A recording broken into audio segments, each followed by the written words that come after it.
During the long centuries between the 14th and 19th, the world slipped into a chill that seemed endless. The rivers froze over so thick you could walk where ships once sailed, crops failed, and whole villages disappeared beneath layers of snow and silence. To those who lived through it, it felt like the heavens had turned their back, a sign that the end was near. But as the sun dimmed and the earth stiffened with frost, people learned to find warmth not in the sky, but in each other. What we now call the Little Ice Age was not one moment of disaster, but a slow tightening of the world's breath, changing everything from the shape of seasons to the rhythm of life. Winters stretched longer, summers shrank, rain drowned the fields, and glaciers crept across mountains, swallowing homes and farmland.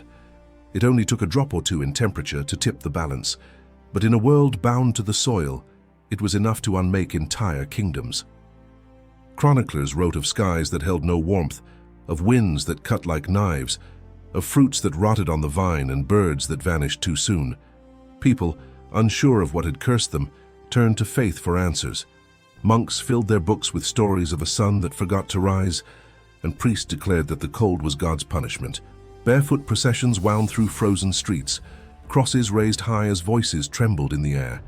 Fear mixed with devotion. This was not just a winter of the body, but of the soul. Only centuries later would scholars uncover what had truly happened. A sleeping sun, clouds of volcanic ash veiling the light, and ocean currents shifting in silence. But to those who watched the frost crawl over their windows, science was unimaginable.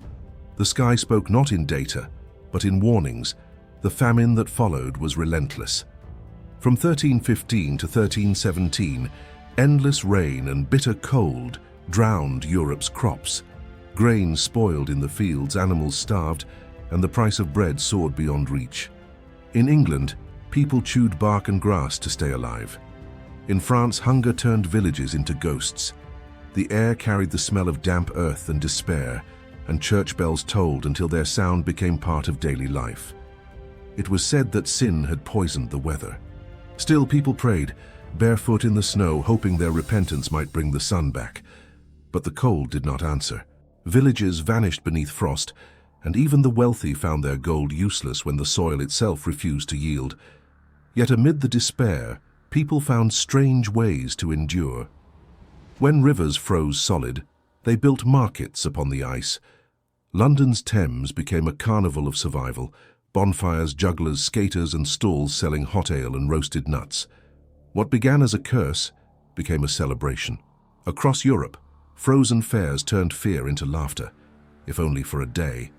Beneath the joy, danger always lingered. The ice could crack without warning, swallowing the unwary whole.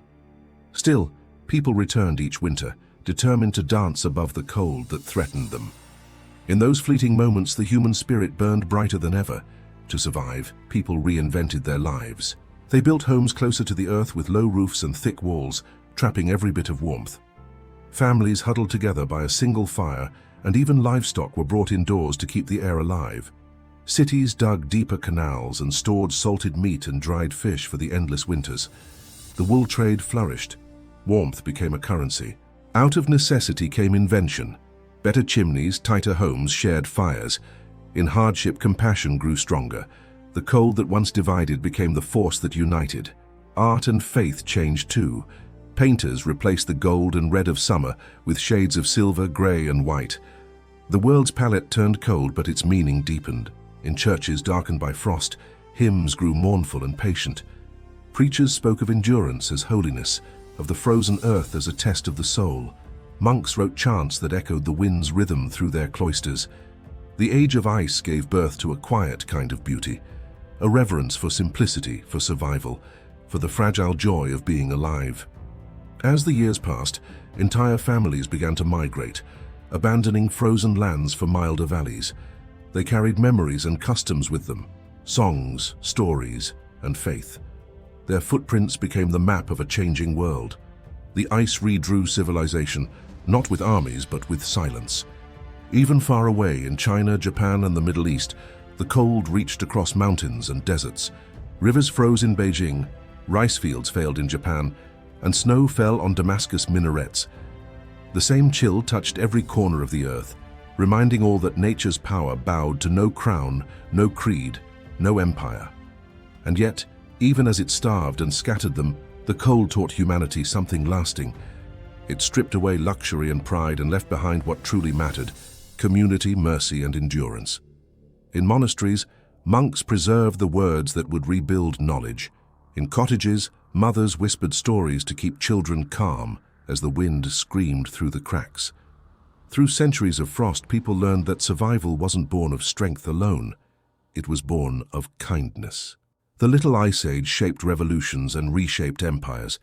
It drove the hungry to rebellion, toppled kings, and taught both rich and poor that nature could rule them all.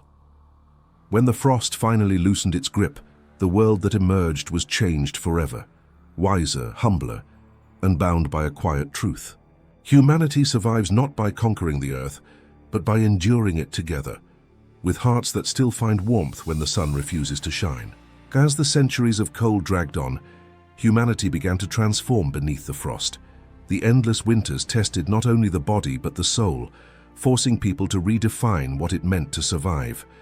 Villages that once thrived on open fields turned inward, walls thickened, roofs lowered, and people built homes that clung to warmth like treasure. Inside, families gathered close around dim fires, whispering stories that kept the dark at bay. Faith, art, and memory became their shelter. The painters of Flanders turned ice and fog into beauty, and poets wrote of frozen dawns as symbols of endurance. In their struggle, people found a strange sense of unity. They were no longer divided by class or border, but by the shared need to outlast the cold together. As time passed, the Little Ice Age revealed its true reach. From the frozen canals of Amsterdam to the snow-covered plains of China, the same chill bound the world in quiet suffering. In Ming-era records, the Yangtze River froze for the first time in memory. In Japan, rice fields turned barren, and famine crept across the land. Even in the deserts of the Middle East, snow dusted the domes of Damascus, leaving worshippers in awe. Nature had silenced all pride. Kings, peasants, and scholars bowed before the same frozen sky. The Age of Cold taught humanity humility, that survival depended less on conquest and more on compassion. But the frost also carried unrest. Centuries of hunger and scarcity built frustration like slow fire beneath the ice. By the late 18th century, when France's harvests failed again and bread vanished from markets, the people's patience broke. The revolution that followed was not born from ideas alone. It came from empty stomachs and frozen nights. Across Europe, the cold sharpened rebellion, shaping history in silence. In Russia, frost destroyed armies. In Iceland, eruptions buried the land under poisoned snow. In every corner of the world, nature reminded humankind of its fragility. When at last the centuries-long chill began to fade, the scars it left behind became the foundations of a new age. People had learned to build smarter, share more, and see the world as one fragile home beneath a restless sky. The cold that once seemed merciless had, in its quiet way, taught endurance and empathy. From the ashes of frost rose inventions, revolutions, and renewed faith in community. And though the world has warmed since, the memory of that frozen age still whispers. It tells of a time when people found warmth not from the sun, but from each other. When every spark of kindness mattered more than gold, and every shared fire kept the story of humanity alive. The Little Ice Age was not just a chapter of suffering.